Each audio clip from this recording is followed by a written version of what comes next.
Dans les terres rouges d'Afrique centrale, là où les fleuves sculptent les royaumes et où les tambours racontent la mémoire des anciens, une femme allait défier l'histoire.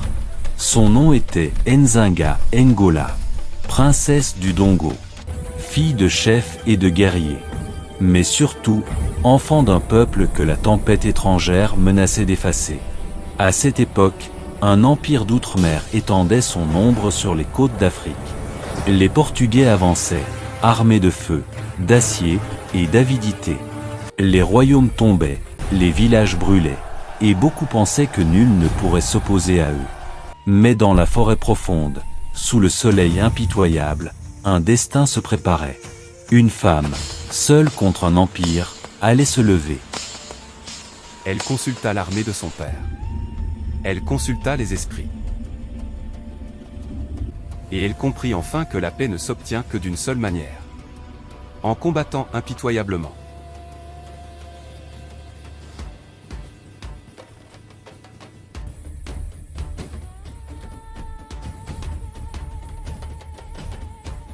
Pendant que les tambours du royaume du Ndongo battaient dans la nuit profonde, le roi Ngola Kilombo vivait ses derniers instants, et avec lui, un monde ancien s'éteignait lentement.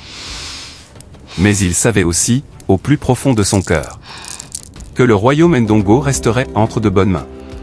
Car sa fille, Nzinga, était celle que les ancêtres avaient désignée pour diriger. Celle dont l'esprit était assez fort pour porter tout un peuple.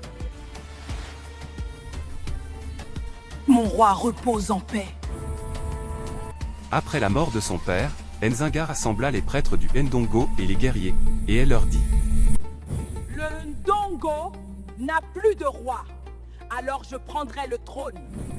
Il y eut un silence de mort dans la salle. Puis Nzinga fut couronnée reine de Ndongo. Comme l'indiquèrent les esprits, la reine Nzinga rassembla ses généraux pour se préparer à la guerre qui faisait déjà surface. Ils sont trop nombreux. Plus le vent souffle, plus le feu brûle fort. Elle était prête pour la guerre, et son armée aussi. Lorsque les Portugais lancèrent un assaut, son armée défendit Ndongo avec bravoure. Plusieurs des siens périrent, mais la satisfaction de Nzinga était que Ndongo avait tenu. Au cœur du chaos, ils capturèrent le général de l'armée portugaise.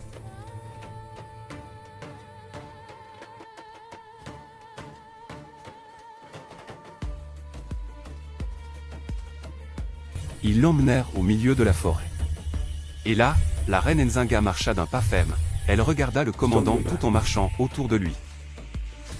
Puis, le commandant capturé demanda à la reine: Que vas-tu faire de moi? Repars et dis-leur que le Ndongo ne se rendra jamais. La reine demanda à ses guerriers de couper les cordes qui liaient les mains du commandant.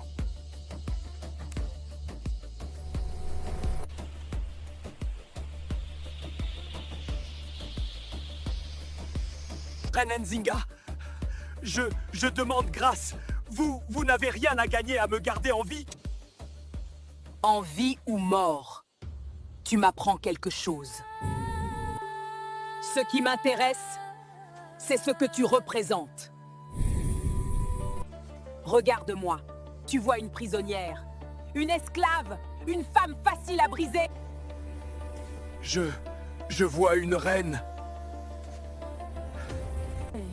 Pourquoi me laisser partir?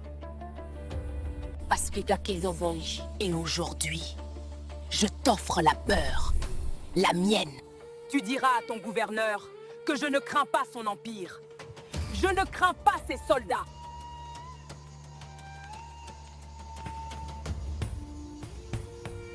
Maintenant, va-t'en.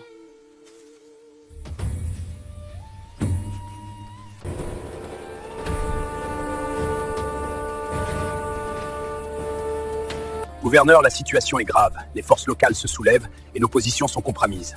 Nous devons agir rapidement. À Luanda, le gouverneur invita Nzinga à négocier dans son palais.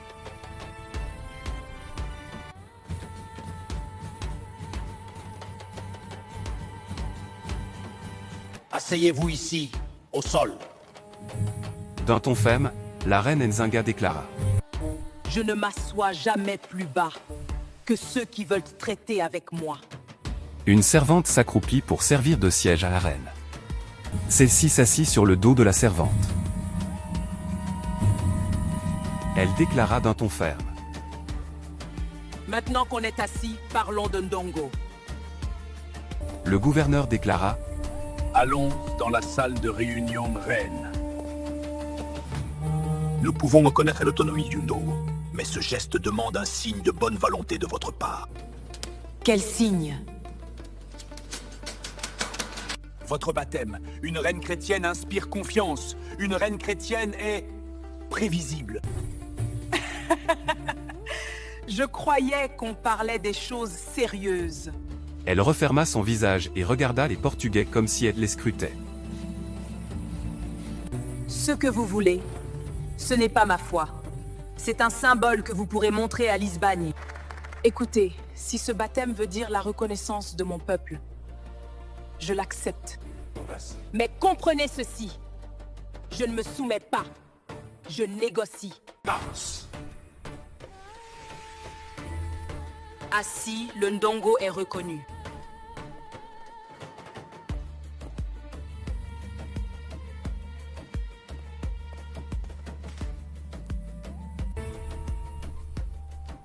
Désormais, vous êtes Dona Ana de Souza. Vous pouvez m'appeler comme vous voulez. Je sais qui je suis. Prenez-la, elle est à vous. Je ne m'assois jamais deux fois sur une même chaise. Accompagnée de ses guerriers, la reine Nzinga se retira avec un air de victoire. Son pas était sûr, son regard déterminé. La bataille était derrière elle, mais son triomphe résonnait encore dans l'air. Les habitants de Ndongo attendaient la reine avec impatience. Quand Nzinga apparut, un souffle de soulagement parcourut la foule. Les Portugais laissèrent Ndongo tranquille et se retirèrent, vaincus et silencieux.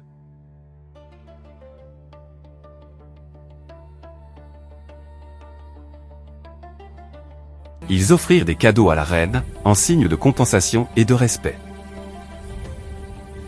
Mais, lors d'un rituel, les ancêtres révélèrent à Nzinga que la guerre restait imminente. Elle tissa alors des alliances avec d'autres royaumes afin d'être prête pour la guerre à venir. Elles réunirent les guerriers des royaumes voisins. Elles savaient ceci, celui qui veut la paix, prépare la guerre.